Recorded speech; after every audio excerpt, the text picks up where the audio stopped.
So before I get into it, make sure you come over to ztrades.net and check out our terms and conditions page. Nothing I say is financial advice. Do not place any money anywhere that I say in any of my videos. But let's jump right into it here.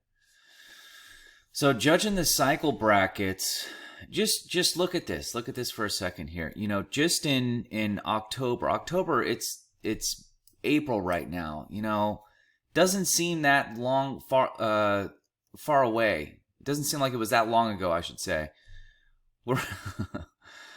We're at what on SPY? Whoops, wrong October. Still, that was 347, 409. And we shoot up to 524. So $100 move, over $100 move in.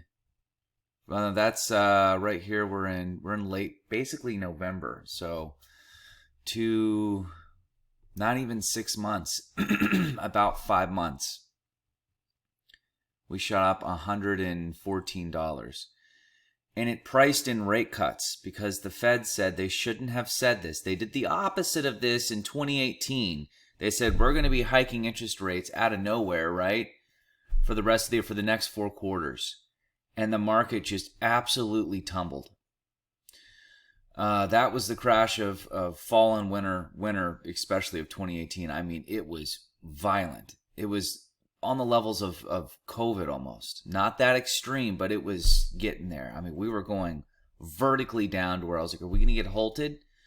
And then they changed course and they went into QE and they started cutting. And 2019 was just, it was set up for a banging year. Great year for options. 2020 wasn't good for options. The IV was destroyed on everything. It was good for equity, horrible for options. Everyone talks about how great it was.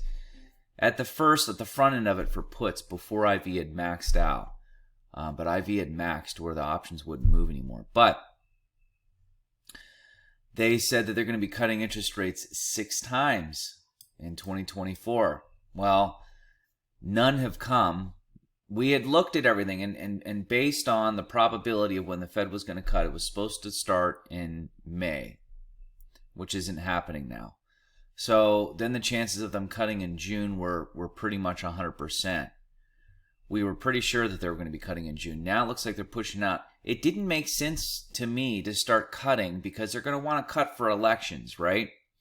Why would they start cutting well before elections where everything's priced in and then it starts to peel off and then it doesn't look good anymore by the time that, you know, the current administration's running? It doesn't, I'm not bashing this current administration. That's what every president does. That's what their administration does. They want things looking well. Makes sense. Why wouldn't you want it looking well when it comes time for elections? So that they can be reelected. Well, in order to do that, you can't just cut early. They're going to be wanting to cut towards the end. Here's the problem, though. And then I'm going to get into the technicals here. Here's the problem. Where the banks are about the window to borrow money to cover those bonds at face value that the banks are locked into, that they can't get out of, is closed. NYCB was able to secure some funding, but there's probably going to be some more bank failures coming up in some of the small regional banks. We're going to have certain sectors just get absolutely smacked in the market. Consumers can't handle it anymore. No one can handle this anymore. It's not bringing housing down. It hasn't really done anything at all.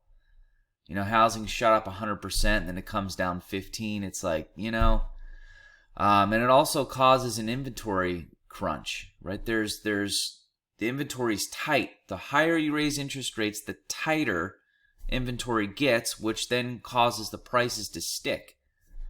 All right, so I'm talking about inflation here and what's going on. And yesterday, they said that it's not an appropriate time to cut interest rates, which we all knew. They were supposed to wait till June or July, right around there. What I think's going to happen is they're going to kick it just like when we were waiting for the hikes to start, because they're like, are you going to start? Inflation's ripping, right, in 2021, and they kicked it out. They talked about it and beat around the bush. Why didn't they just start? right? They were a year late. They should have started in early 2021 to raise interest rates. We'd already be over a lot of this. Although I don't think I wouldn't have gotten as bad. It's still what isn't going to work. The government has to work with the Fed, like Volcker and Reagan. That's not working. The Fed's trying to sweep up the government's mess of unlimited spending, as well as a horrible energy policy. Those two things need to change, right? The Fed and the government need to work together. You can't just have one. Interest rates aren't going to affect the price of energy, which affects the price of food, which affects the price of transportation, right? So, and the Fed raising interest rates isn't going to stop the government from spending. How does that make any sense? You're trying to fight inflation, but not doing stopping the things that caused it. Interest rates going down didn't cause inflation to go parabolic, right? When we had a good energy policy, we were cutting rates under the last administration. Inflation was going down while we were cutting rates because we had a good energy policy. I get it. COVID didn't come. And it doesn't matter who was in office. Inflation was going to be here because we overshot everything with just firing out. At the basketball games, they have those little machines that shoot the T-shirts out and things like that. We were just doing that at business. 100 grand here, 100 grand for you, 100 grand for you, 100 grand for you with the PPP loans. Then they were forgiven, printed into existence. That's overkill. Sending everybody the dinky $1,200 isn't really, that's not really going to do too much. But anyways, I don't see that happening on this administration's. That's just not on their priority list, is to help get inflation under control, and it's not working. We got to talk about some of the real causes here. It's not going to work. Energy affects the prices of fertilizer, which affects the prices of what? Food. Food. How is food and every good transported in America? Through trucks. What do they use to fuel the trucks? Diesel fuel. If the price goes up, 2.5x, then, people were saying corporate greed, which is why everything was going up. At first, no, it was not. They needed to take it up. Now, yes, because when we're not having, what's the word I'm looking for here? When we're not having supply issues, right? Where there's shortages on everything, and then things drop, and then the companies, they don't lower their prices. So now you can blame that, right? But this is why you don't want to go into inflation to begin with. Then companies are doing record buybacks, right, in 2023 over here. We're doing record buybacks. We're doing buybacks, and there was record profits. Why? Well, we made this much money. Well, that's because it's inflationary, because everything costs more, right? So we weren't really ripping on, good things. We're buying back shares, record profits. Well, that's because everything's priced higher because of inflation. And then the AI, well, it's just a bubble right now because they're not really doing too much yet. They will in the future, right? And it's pricing that in. And on top of that, over here, we had buybacks over here, record earnings, which is what caused the run in 2023. And then towards the end of 2023, it was AI, as well as the Fed saying that they were going to cut interest rates and the market pricing that in. So we've had a vertical run here, and if you just look at the EMA, we've just been right above it the whole time. And now it looks like, based on the cycle brackets, especially when these two meet, I'm using this based off Ask Slim. Great guy for charting. Very simple charts. He was a pit trader in the 80s. He's been around a long time if you guys want to check him out.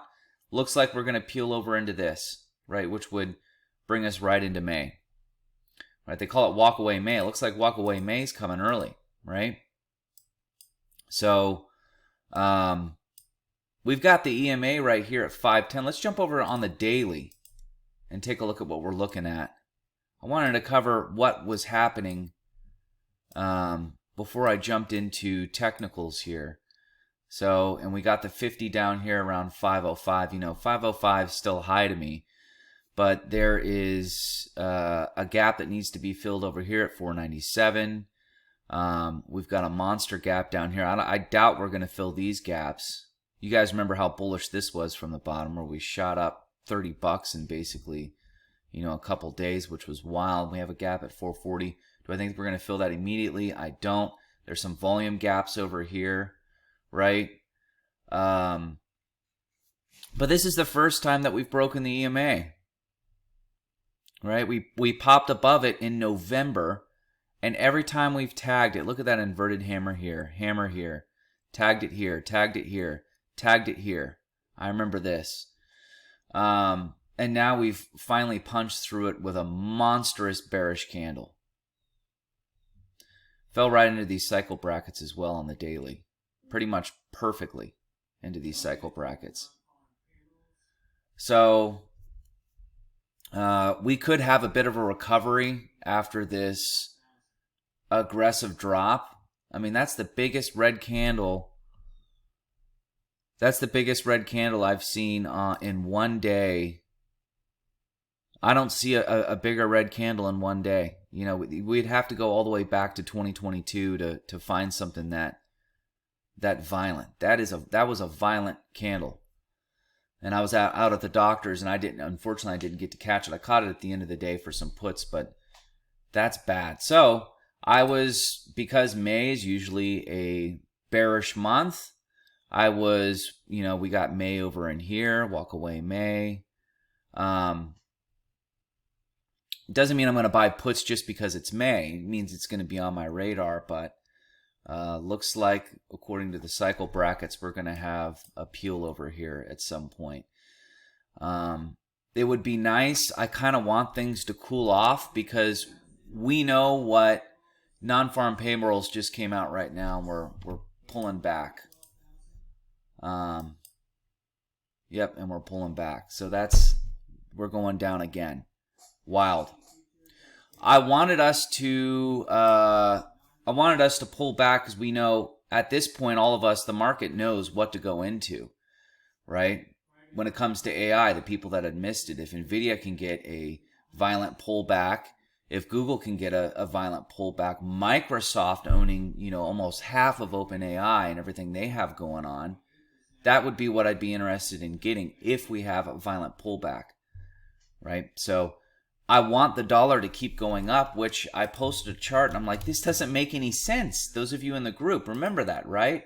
And everyone was arguing with me. They're saying, but we're going to be hiking interest, or we're going to be cutting interest rates, right? And I was looking at the 10-year.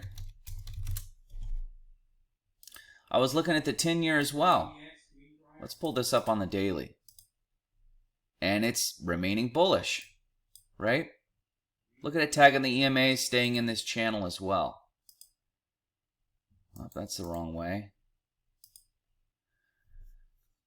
Tagging those EMAs, staying in that channel. According to the technicals, the gears in the watch that cause the hands, imagine the hands as SPY, the S&P, the Qs, and everything else, to turn, are saying it's not over yet, right? And it doesn't look like it's over. Looks like we're gonna, my prediction is, and I'm doing a wild prediction, is we're not gonna start cutting interest rates till fall or winter. It may not be till October. We could do the 3 consecutive back-to-back, October, November, and December, right? Or around there sometime. So if you guys like this content, make sure to like and follow for more.